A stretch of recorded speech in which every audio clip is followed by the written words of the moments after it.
อ้ายกกเพิ่นนี่พี่น้องเอ้ย สิแรกได้พี่น้องแล้วที่ว่าอ้ายเพิ่นกับน้องได้ร่วมตัวกันเนาะยิ่งหน้าแล้วบัดนี้ยิ่งหน้ากันพี่น้องโอ้เมื่อกี้นี่ต้องหนวดจนสั้นเลยพี่น้องเว้ยนี่บ่หายสั้นได้บ่จันได้ก่อนเมื่อกี้นี่ เนาะ มันต่อหน้าต่อตาเลยพี่น้องเว้ยปึ๊บลงไปเลย เนาะเอาพี่น้องก็บ่เป็นหยังบ่เป็นหยังเนาะตกอกตกใจ วูบใจข่อยวูบเลยนะแพบมันเลิกใจข่อย เดี๋ยว ตื่นเนาะ สิถามเลยพี่น้องเอ้ยเนาะมีป้าลุงเพิ่นถามมาหลายเนาะอันเพิ่นคอมเมนต์มาหลายว่าน้องลังกับน้องทิ้งนี่คือกันขนาดว่าซั่นเนาะแบบคิ้วลกหนาอันเดียวกันเลยได้เนาะคือกันได้นี่พี่น้องอันนี้เดียวเบิ่งหน้าน้องหน้าน้องกันน้องลังนี่เนาะแล้วก็มาเบิ่งน้องทิ้งนี่พี่น้องเนาะมันป่ามันสิลองออก น้องเป็นยันคนมาแห้งกันเลย ระวังได้เหยียบได้ปลาลอยช่ำเสร็จลองเบิ่งครับโถ่โหพวกใหญ่นึงพี่น้องไอ้นี่เนาะ โอ้เราบุญใหญ่มันปักมือเลย เนาะ เนาะ จับโลดอันนี้พี่น้องโอ้เนาะให้กูปลาดุกนะดำคู่ลูกคือลืออยู่พี่น้องเนาะให้เจ้าเด้อเนาะถุงยังชีพเอาเมื่อชูลูกชูเต้ากินพี่น้องมีขนมมีเกลือมีปลาแดกข้าวเนาะอ่ะจากพ่อจอน ขอบใจเด้อพ่อจอนเด้ออยู่ดีมีแหงเด้อให้น้องเด้อขอให้ร่ำให้รวยเด้อสาธุพี่น้องไงโอ้ยเนาะสู้ๆน้องไงอ้าวพี่น้องไงเนาะตัดภาพมาทางพี่ก่อนสิกลับห้องกับมงพักมงเศร้าเมื่อนี้พี่น้องไงเนาะมาเยี่ยมมายามทางน้องมีไซเฮาก่อนพี่น้องไงครับน้องงามเนาะสบายดีพี่น้องไงเนาะคือบุแต่งชุดคือมาใส่ชุดงามแท้เนาะเดี๋ยวนี้เนาะโอ้พี่น้องไงเนาะงามสมชื่อเนาะเฮ้ยบ่ยิ้มเปื่อยๆโอ้นี่พี่น้องไงน้ำลายเฮยยืดๆอยู่เห็นยังโยบาดนี้เนาะผลยุดผลย้อนแล้วก็หนึ่งข้าวหนึ่งน้ำมีเนื้ออยู่เนื้อกินแล้วบ่มื้อนี้ฮะบ่มีหยังว้าวพี่น้องเอ้ยเนาะเป็นนี่ได้ปลาเฮาพอปิ้งพอหยังได้บ่พอกินได้แล้วบ่ใหญ่เลยเนาะซ้ำแขนเลยพี่น้องเอ้ยเนาะน้องงามเพิ่นพี่น้องเอ้ยนี่เพิ่นกำลังพันผ้าพื้นเนาะใช้อันผ้าขึ้นเบิ่งแน่พี่น้องเอ้ยเนาะมุงรับมุงนอนของน้องอันทางเพิ่นมารับมานอนนำบ่เนาะบัดมือมั่งเฮือนมั่งซ่านพ่อปู่แม่ย่านี่สิให้เพิ่นมานอนอยู่ตุลุ่มตารางได้อยู่บ่นี่พี่น้องเอ้ยเนาะมันสิเป็นไปได้อยู่บ่เนาะใส่ขึ้นเบิ่งอยู่หั่นพี่น้องเอ้ยเนาะเป็นตาอยู่ได้อยู่บ่เนาะใส่เอากันเด้อปึ๊บโจ้ใส่ไฟใต้มึงอยู่คือมืดแท้เฮ้ยนี่เนาะมืดมัวบ่ได้นี่เบิ่งอันนี้มุงนอนของอาท่านเพิ่นอันนี้เป็นอาทางเนาะอาทางซื้ออาทางนี่มีแต่เสื้อใบหนึ่งกับผ้าบางๆใบเดียวพี่น้องไงเนาะพอได้นอนว่าซั่นซะเนาะใช้ปึ๊บอันนี้มุงนอนมุงรับของทางน้องทิ้งอันนี้พี่น้องไงเนาะโอ้ใส่ดอกฟืนดอกไฟคือโบเห็นหุ่งเห็นเฮืองแท้อันนี้พี่น้องเลยเนาะโอ้เปียกพอเดี๋ยวเฮือนเราก็ได้เนาะใต้ไฟมึงอยู่น้องคือมืดแท้นี่โอ้โชนี่ก็สิฮักอีกเลยได้นี่โอ้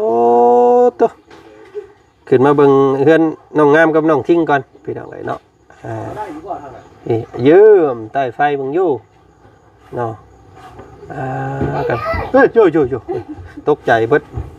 เนาะจูไพ่เบ้าบาทนี่มึงอยู่เฮ็ดอันหนึ่งเข่าน้องงามเพิ่นมึงรับมึงนอนน้องเพิ่นกะเอาน้องถ่าได้ครับเอาน้องถ่าเด้อน้องถ่าเด้อนี่ ข้าวน้ำยังมีกินอยู่บ่ยังมีอยู่เนาะอ๋อจูพื้นจูไฟก็ยากๆนี่อันนี้มุงขีดแต่พื้นแต่ไฟน้องเพิ่นเด้อพี่น้องเด้อน้องงามน้องทิ้งนะก็ยังเป็นห่วงอยู่เพราะว่าเป็นไม้เพิ่นเฮ็ดเองตัวนี้พี่น้องเอ้ยเนาะพากระตัดทางนี้เพิ่นซอยมาตอนช่วงก่อนเนาะ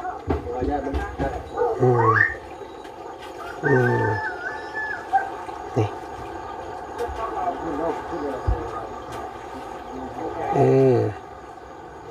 นะ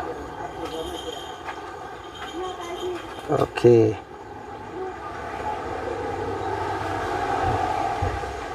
จุดไฟหนึ่งเข่าเป่าไฟก่อนพี่น้องตัวน้ำมันมาแต่ไสเนาะต้นเหตุมันนี่เดี๋ยวสิตามไปเบิ่งก่อนเนาะคำมันมาแต่สวนกล้วยพุ่นแม่นคำมาแต่สวนกล้วยพุ่นนั่นให้น้องทิ้งไปป้านไม่รถบ่ให้มันมาถ้ามันให้มันไปทางอื่นนะอย่างเช่นเนี่ยมันอันว่ามันก็สิเป็นคลองมาแล้วนี่เฮือนเจ้านี่อันตรายได้นี่พี่น้องเลยเนาะเพราะว่ามันสิไหลผ่านเฮือนน้องล้างเนาะคำว่าปล่อยให้มันมาตลอดนะจุดพื้นหลังไฟก่อนโอเคเอาลูกก่อนเนาะเดี๋ยวอาจารย์ลงไปเบิ่งต้นเหตุของน้ำก่อนพี่น้องมันสิมาทางไหนเนาะ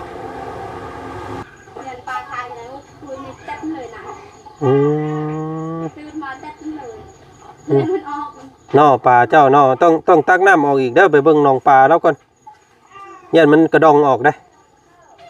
น้ำมันมาที่พี่ใช่นี่เบิ่งไปซับมันเครื่อมากันเมียเด้อเมียหายได้ น้องทิ้ง มาเบิ่งก่อนเราเป็นห่วงนะหันเมียฮะนอพี่สาเหตุของน้ำที่น้ำมาโอ้เบิ่งพี่น้องเลยนี่ป่าเราเห็ดให้มันหน่อยลงป่าบาดนี้เพราะว่าโอ้มันมาแต่พี่น้ำนี่เนาะโอ้ยน้องทิ้งเจ้าต้องไปป้านไหมเด้อให้มันไปพุ่นบ่ให้มันมานี่เนาะแก้ปัญหาไปชั้นเฮือนเจ้านี่สิเป็นทางน้ำเนี่ยมันก็สิเสียเด้นี่อัดเอาขุดอยู่พังนั่นรถขุดกระไรแห้งไรโอ้นี่เจ้ามือใดเจ้ายุดอีกนะเจ้าขุดพังนั่นมาให้มันเป็นคันรถบ่ให้น้ำมาให้มันออกไปพุ่นเนาะจังซั่นนี่เฮือนเจ้านี่สิเป็นคลองน้ำเดี๋ยวก็มันคอยกัดเจาะไปเรื่อยๆเดี๋ยวก็เสียหายเนาะบ่ให้มันเข้ามาเด้อน้องเด้อเนาะอย่าลืมรถตัวนี้รถด่วนรถนี่ผัวน้ำมันมาแต่ปลากล้วยผู้พี่น้องเอ้ยใช่เลยปลาเจ้าเบิ่งอยู่ปลาโธ่ปลากระปุกบึ้งอยู่นี่เนาะเจ้ากินยำอยู่บ่น้องกินปิ้งกินอยู่บ่ยำนั่นแหละกินพอได้ป้อนลูกป้อนนั่นเล็กๆหน่อยๆเนาะเพราะว่าโอ้ใหญ่ได้สำแขนได้พี่เนาะน้องงามตักขึ้นมาเบิ่งเขาจะตื่นวะตักขึ้นมาให้อันเบิ่งอยู่นิดนึงเนาะจวกขึ้นมามึงอยู่ใหญ่นึงพี่น้องเอ้ยถ้าเราเอาก้อนหินมาให้เพิ่นดินน้ำนี่เนาะใช่วังดิเนาะลุกโอ้ยมันใส่แข่งหันโอชิว่าโปไปได้หันอันนี้น้องเพิ่นตักน้ำออกบ่ยันมันหลายโพดเนาะน้ำมันป่ามันสิลองออกน้องเป็นยันคนมาแห้งไปเลยวังได้เหยียบđấyป่าลอยช่ำเสร็จลองเบิ่งครับโถ่พวกใหญ่นึงพี่น้องไอ้นี่เนาะโอ้เราบุญใหญ่มันปักมือเลยเนาะจับโลดอันนี้พี่น้องโอ้เนาะให้กูปลาดุกนะดำคู่ลูกคือลืออยู่พี่น้องเนาะใหญ่อยู่เนาะรายการโอเคตัวนึงนี่สวิงจ้ะนะตัวนี้น้องนี่เป็นเพิ่นบ่ได้ใส่เนาะน้องเนาะเจ้าบ่ได้ใส่แบบเปลี่ยนกันนะน้องเพิ่นเฮ็ดแบบสูตรแบบตัวนี้มันขุ่นเลยเอาปลามาไปพี่ ซะตัวนี้เปลี่ยนกันนะพี่น้องก็ได้คือกันนะ คือว่าอันนั้นได้น้องคือว่าต้องคิดมีชิ้นยอดเลยรายการอย่าลืมเด้ออ้ายบอกอันในน้ำรถพี่น้องเลยคุดคู่คลองกันน้ำไว้บ่ให้มันมาเนาะว่าอยู่น้ำมาได้ใสอยู่อะเนาะบ้านนกลังสิมุนไม่เลยผู้พี่น้องมันไหลเซาะลงเนาะ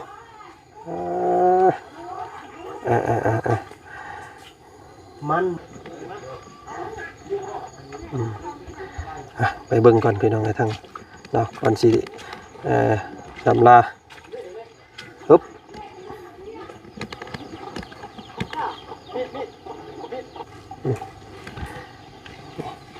พี่น้องเลยทางน้องทิ้งเนาะเบียกซานน้องเพิ่นก็ซอยลูกซอยเมียเนาะขยันขันแข็งได้พี่น้องเพิ่นก็ได้เนาะบรรยุทธ์จากการเฮ็ดเบียกเนาะยับหาม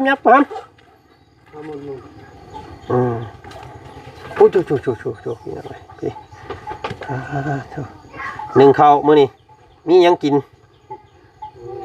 มีแนวกินช่ำมื้อนี้น้องทิ้งเพิ่นพี่น้องเอ้ยป้าสันเดี๋ยวอันอ้ายเอาแนวกินให้เนาะป้าพี่น้องกันแล้วว่ามีนั่นอยู่เนาะมื้อนี้โอ้เปียกบ่เฮือนเจ้ากันเนาะโอ้มันสาดเข้ามุงนี้ไปพี่น้องเอ้ยเนาะ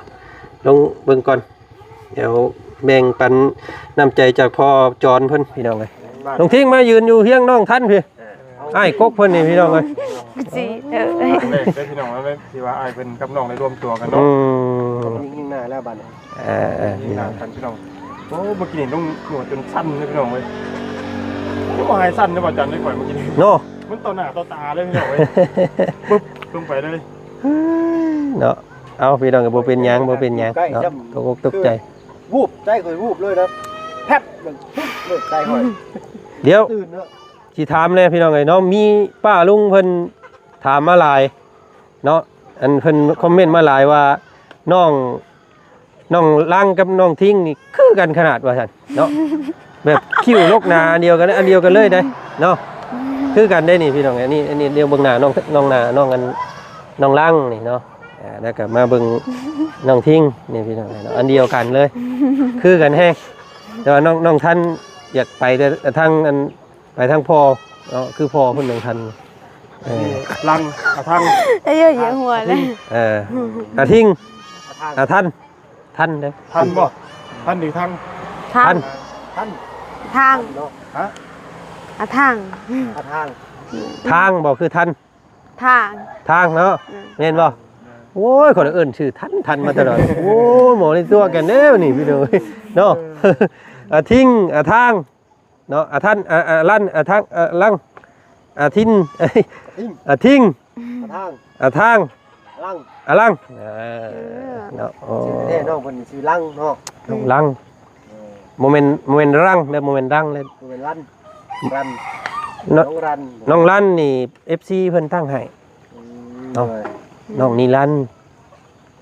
เพิ่นว่าพี่น้องไอ้น้องมันกังสิมีสิ่งเข้ามาใหม่ๆว่าซั่นซะพี่น้องเอ้ยเนาะน้องทางก็มาซอยน้องเมื่อกี้นี่เนาะด้วยความอยากซอยน้องเราก็ได้พี่น้องย่านน้องเปียกย่านน้องนอนบ่อุ่นขึ้นไปเพราะว่าซ้ำลงมากเฮือนน้องเพิ่นว่าตอนแรกกันทางน้องทิ้งนี่เบรกมันได้มาข่อยย่างทำก้นง่อยแล้วเอาขึ้นมามัดแล้วแบบเบรกเขาไปเที่ยวขึ้นมาขึ้นเฮือนแบบประกาศสิพนักซาโดดมันหักก่อนข่อยก็บ่ได้ทันตั้งโตไปลงเลยเนาะตกหัวใจตกไปอยู่ตะตุ่มแอบโตอ้ายน้องเพิ่นมีผู้หญิงอีกเนาะ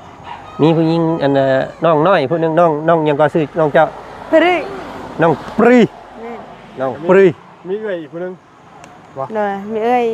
มีอีกบ่เลยเพราะว่ามีแล้วเขาเอาผัวแล้วเพิ่นเอาผัวอยู่บ้านยังบ้านเพิ่นอยู่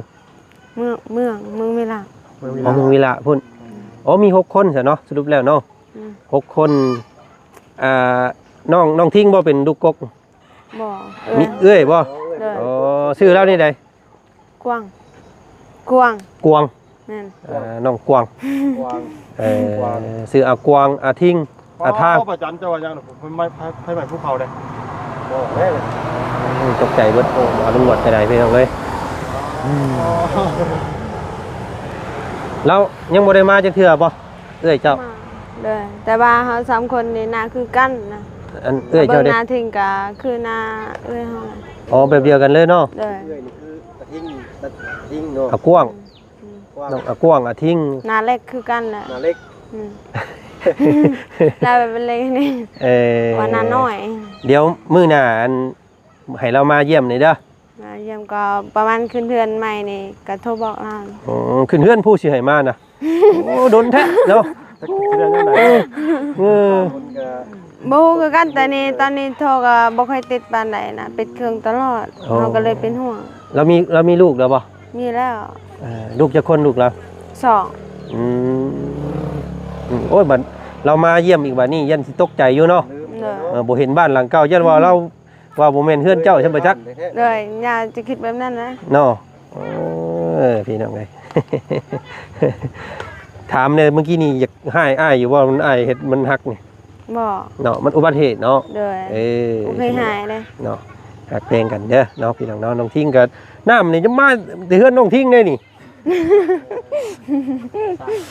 เออมาแต่หมองใดนี่โอ้มันก็มาแต่เฮือนแล้วนี่พี่น้องน้ำนี่มันชัดจวดมาอยู่นี่เนาะนึกว่าน้ำมันว่าหนองปลาเจ้าบ่แม่นบ่บ่แม่นเนาะ ยากหายากนะเพิ่น มีแต่ให้เป่งบ่ให้มันไหลมานี่เด้อมีแต่ขุดคลองให้มันไปทางอื่นเด้อบัดหน้าเด้อวันนี้เพราะว่ามันสิเป็นเฮือนของเจ้ามันสิเข้าตารางเฮือนเด้นี่ช่วงในมันตะพังเจินนี่เฮือนเจ้ากลเด้ในภายภาคหน้าเด้ให้มันเว้นไปทางอื่นเนาะพี่น้องครับนอนหนาวมื้อแลงผ้าห่มบ่มี แม่ เนาะเสายามันเสานอนอุ่นเด้อเนาะห่มผ้าให้เด้อเสา คนถึงแล้วลูกมาพิงไฟเอา นะเอาหมู่เพื่อนเพิ่นอันสัมภาษณ์น้องก่อนเดี๋ยวเราว่าสิเข้ามาอีกเด้อ เลย เนาะถุงยังชีพพี่น้องเอ้ยอันนี้ก็ถือว่าเพิ่นคุมผ้าคุมหยังไว้เรียบร้อยแล้วนี่พี่น้องเอ้ยเนาะปุ๊บจบปุ๊บโอ้น้องทิ้งเอ้ยเนาะมันมองที่ว่าเจ้าเฮ็ดมือก่อนนั่นมันสิโกนบ่ได้บาทนี่พี่น้องเอ้ยเนาะโอ้ยขาดมีดฟ้ามีดฝนก็คือแหน่บาดนี้พี่น้องไงเนาะผมหันโดดเบิ่งหน้าบ่ได้เห็นดังเนาะพลึกพลูโพดโพอีหลีเท่าเดี๋ยวเบิ่งพี่น้องเอ้ยก่อนเด้อตามใจจากทางพอจอนเนาะแบ่งให้น้องเพิ่นก่อนยังอยู่ประมาณ2ชุด3ชุด4ชุดเนาะปึ๊บโอเคเนาะบ่มีแนวกินมื้อนี้ เลย มื้อใดสิไปเฮ็ดเวียกบาดนี่ จากเศร้าพลหมื่นไปแล้ว เนาะพี่น้องได้เท่าใดเดือนนี่ จาก3 ล้านเลย ได้3ล้านบ่ได้ซื้ออยู่ซื้อกินให้เมียเนาะ เลย3 ล้านบอด2-3มื้อซื้อข้าว2กระสอบก็หมด โอ้เนาะเข้ากะ 600,000 700,000เนาะ เลย กระสอบหนึงหลักๆก็คือหาข้าวนั่นแหละ คน ฮะ ว่าซื้ออะไรพลนี่จะน้อยบ่มีเวียกเฮ็ด เนาะ ซื้อเอาไว้เดือนพลนี่ยามพลแล้วเดือน9เดือน8นี่ก็จะซื้อเอาไว้ประมาณ2-3 หายากคือคำว่าบ่มีเวียกอยู่นี่ก็จักสิเฮ็ดหยังเนาะคำว่าเบิดเวียกอยู่นี่ได้สิไปเฮ็ดหยังบาดนี่ จักละบ่ฮู้ พี่น้องเอ้ยเนาะมีแต่สร้างหาเบิ่งอาชีพเนาะเลี้ยงปูเลี้ยงปลาให้มันบ่ให้ขัดสนตัวเองนั่นแหละเนาะสู้ๆเลยน้องทิ้งเลยพี่น้องเอ้ยเนาะน้องเพิ่นก็โอ้โตอยู่นำเฮาเกือบ 2-3 ปีได้นี่เนาะป้าลุงเพิ่นก็ยังบ่ปะบ่ทิ่มยังบ่ลุงบ่ลืมพี่น้องเอ้ยยังซอยจุนเจือน้องเพิ่นตลอดด้วยความใส่ซื่อหรือว่าขยันน้องเพิ่นก็ได้บ่ได้บ่มินเงินน้อยบ่ค่อยวาสนาได้น้องเพิ่นก็ได้พี่น้องเอ้ยเนาะแต่ว่าเก็บเล็กผสมน้อยอยู่แต่ว่ามันบ่มีเนาะน้องเนาะไล่รถกับรถขี่ห้าง โอ้ยพี่น้องเอ้ยได้มาก็มาขี่เฮือนคือเพลงเพิ่นเว้าบ่เนาะวาสนาน้องทิ้งนี่เนาะโอ้ย เอาพี่น้องเอ้ยเนาะอันมื้อนี้ทางอ้ายแบ่งให้เจ้าเด้อเนาะถุงยังชีพเอาเมื่อสู่ลูกสู่เต้ากินพี่น้องเอ้ยมีขนมมีเกลือมีปลาแดกข้าวเนาะอ่ะจากพ่อจอน ขอบใจเด้อพ่อจอนเด้ออยู่ดีมีแฮงเด้อที่ให้น้องเด้อขอให้ร่ำให้รวยเด้อสาธุ พี่น้องเอ้ยโอ้ยเนาะสู้ๆๆน้องเอ้ยเนาะนี่แหละเนาะเห็นน้องได้เฮือนได้ซ่านก็ดีใจนํเนาะพ่อแม่ได้พี่น้องเอ้ยเห็นพ่อเห็นแม่เห็นน้องเห็นนุ่งเขาได้ก็ดีใจนํว่าซั่นซะเนาะนั่นแหละสิหาเวียกหางานให้ซอยเพิ่นอยู่ดอกเนาะสักมื้อเดี๋ยวสิให้เจ้าไปขุดดินแม่เพิ่นให้เนาะแม่เพิ่นสิหาได้ให้อยู่พี่น้องบ่แม่นว่าให้เฮ็ดซื่อๆดอกพี่น้องเอ้ยเนาะเพิ่นก็สิให้อยู่ดอกเนาะน้ำจิตน้ำใจบ่นั่นดอกพี่น้องเอ้ยเนาะไปสัตว์ขึ้นไปต้มไปเฮ็ดชูลูกชูเต้ากินซะเนาะเอาลาก่อนเด้อคลิปนี้เด้อสบายดีไปพี่น้องเอ้ยเนาะทางอาจารย์ก็แบ่งให้น้องเพิ่นสุดนึงเนาะมื้อนี้ก็พอได้บรรเทาสู่ลูกสู่เต้ากินน้องเพิ่นก็ได้เด้อพี่น้องเอ้ยเนาะมื้ออื่นกับฝนบ่ตกกับน้องเพิ่นสิไปเฮ็ดเวียกคือเก่าว่าซั่นซะเนาะนี่โอ้ยฟ้าฝนหยุดนิดนึงก็ไข่แน่อยู่ดอกพี่น้องเอ้ยอันนี้อาทิ้งเนาะอันนั้นอาทางพี่น้องเอ้ยโชเนาะก็ค่อยคำยามแรงเนี่ยอย่าสิขอตัวลำลาก่อนและบาทนี่พี่น้องไอ้มือหน้าผ้าไหมสิเข้ามาอัปเดตเบิ่งไม้เบิ่งตอกไม้พี่น้องไอ้เนาะอันนี้ก็คุมไว้คักแน่และยันยุงยันหินครบว่าซั่นซะพี่น้องไอ้เนาะเนาะขอตัวก่อนชาคลิปนี้พี่น้องไอ้พบพ่อกันอีกแล้วกันคลิปหน้าเนาะคลิปนี้ขอกล่าวคำว่าสบายดีสวัสดีเบิดสุขุสุคนนำเด้อพี่น้องไอ้เนาะไปน้องล่างเมื่อปลายเด้อ เอาสบายดีพี่น้องเนาะให้น้องเพิ่นหาอำนาจอาบท่าซะมื้อนี้เนาะมื้อหน้าว่ากันใหม่พี่น้องไปเนาะ